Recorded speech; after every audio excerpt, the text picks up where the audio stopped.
damaged beyond repair. And those cells, when you recover, जब आप rest लेंगे, so if you did a long run today and you're going to rest tomorrow, during that recovery period, those cells are supposed to be taken away, and in the place of those cells, your body is going to deposit new bone cells and new muscle cells. Now this is a feed forward loop, right? You have bone cells which are getting damaged because of an activity, which are replaced by new bone cells after they are removed, right? Now this cycle obviously has a rate limiting step. अब आप उस rate of rejuvenation से ज़्यादा अगर आप activity करने की कोशिश करोगे, you're going to end up with more damaged bone cells, but the body's capacity to restore the anatomy is less. And you go through that line from stress reaction to frank stress fractures. So shin splints is actually stage 1 stress injury. Shin splints indicate कि number 1 आपका training volume ज़्यादा है, number 2 आपकी recovery जितनी होनी चाहिए उससे कम है, and number 3 your diet does not have protein and vitamin D. So 3 factors.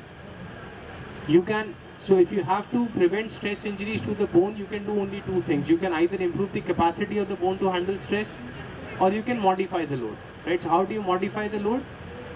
You can either change the volume of your workload, you can change the intensity of your workload, you can change the frequency. So arbitrarily assume करते हैं, suppose you're running 5 days a week and you have 2 speed training sessions in between, and you're running, let's say, about 35 to 40 kilometers per week. I'm being very arbitrary. So you have a volume which is about 40 kilometers per week, you have intensity which are 2 speed sessions a week, and then you have frequency where you're running 5 times a week. So if I have to reduce something first out of these 3 things, what do you think is the first thing which you will reduce? Will you reduce the volume of your sessions?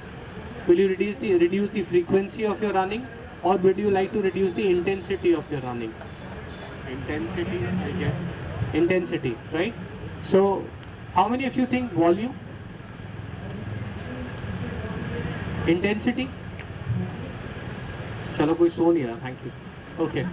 So yes, you would reduce your intensity. So you've been doing speed workouts and you have stress injury, that's the first thing you give up.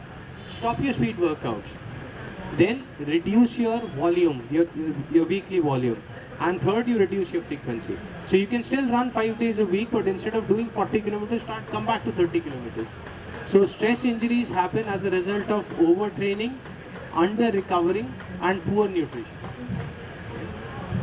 So my question, as like, if I'm not a runner, if I would have heard this thing, I would have said like, अगर running से इतनी injury होती है तो फिर, like you said, like I did a speed session today, then my bone health and the muscle, they have to get recovered. So if I'm not running, so how am I benefiting? Or if I'm running and not recovering, so see, is it a normal procedure? Like if I take a proper protein diet or a balanced diet, and I would, get recovered soon and ready for the next speed session after a few days? Absolutely. So see, whenever your body has to improve its capacity, right? So let's say your bone mass was X amount and it has to go to Y. It can only go to Y if the rate of breakdown also increases first, right? So your rate of breakdown will only happen when you start running, right? So you have to do an activity to kickstart that process of damaging, recovering, and those repeated cycles are the things which basically increase your bone mass and your capacity to run further. So those who are not running, their damage process is not happening, so the recovery won't happen. So yes, so if people who are not running start running. Okay.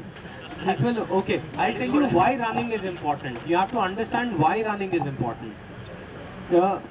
You may cycle, you may do whatever, but there's only one activity which will actually give you a balanced amount of conditioning, cardiovascular health, as well as strengthening. It improves your core posture. So running is something which is going to work on the entire body, right? And also this gives you the biggest benefit for the time you invest into it.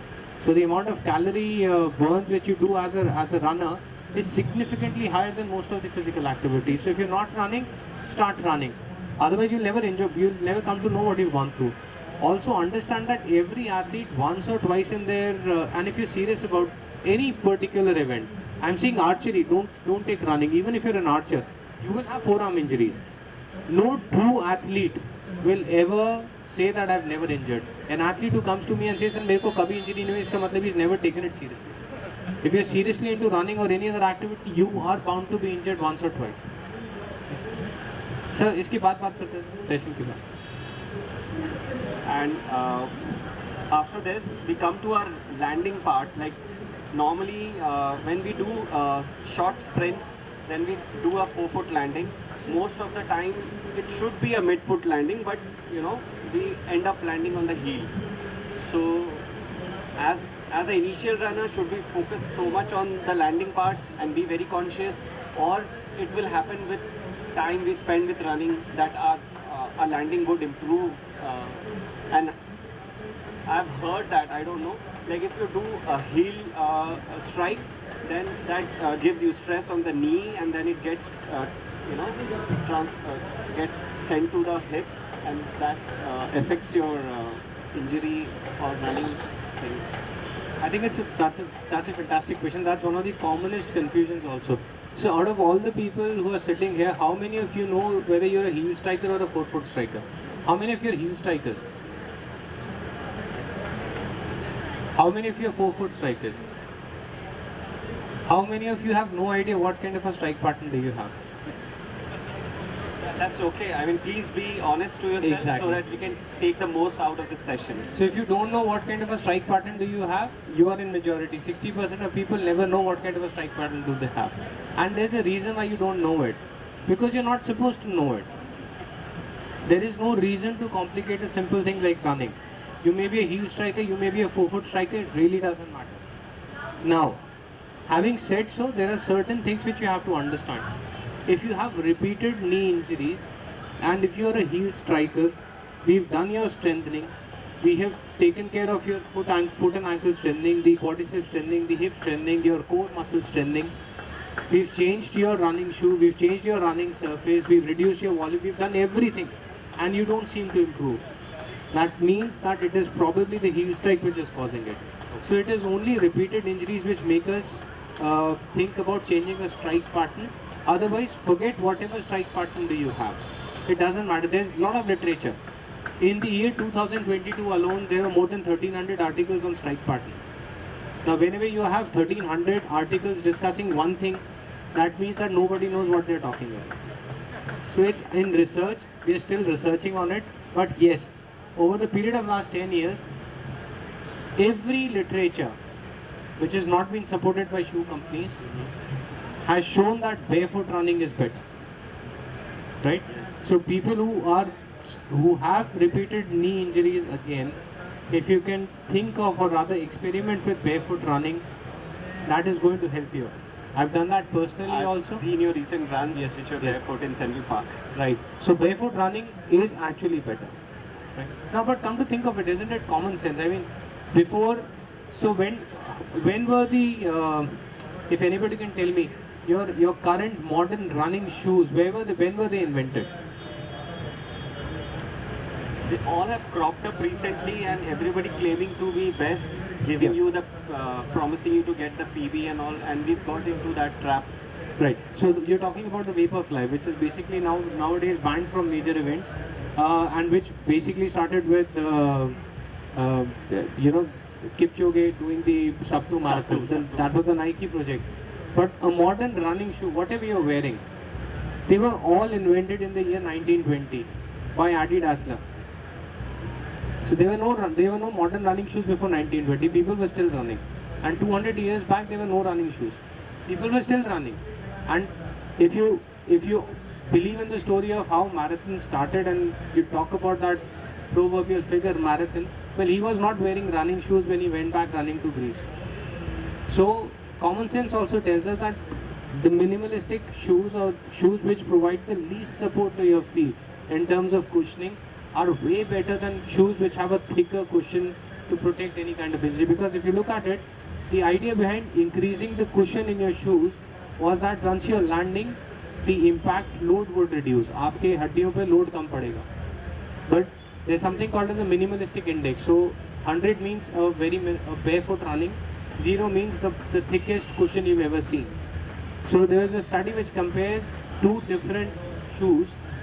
One which has a minimalistic index of only 20, which basically means a thick cushioned shoe, and a minimalistic shoe with an minimalistic index of 86.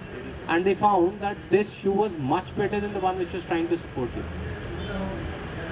So yeah, so more shoes, the least you have in your shoe, the better it is. So you have to decide the purpose of running.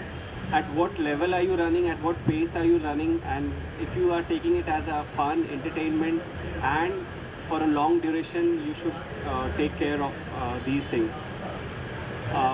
Now we come to the strength part of it. Like in a week, how many days should we do strength training and how many days should we do running and how to balance it? And what about the rest days? Like, So we should, all of us, right, should have at least one rest day a week.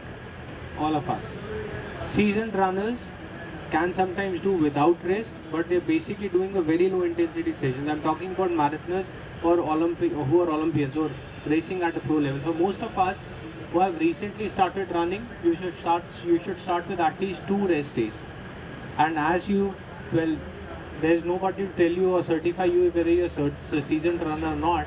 But if you think you've been running regularly most of the time for the last year, then you can safely reduce your recovery to at least 1 day a week. But that 1 day recovery means you do nothing.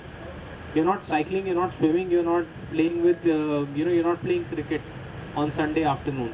That's not happening. respect your rest day. It has to be Yes, rest. yes. I didn't get the other part of the question. There's another thing in the question. The other thing was like strength training. Like Strength training. So strength training is called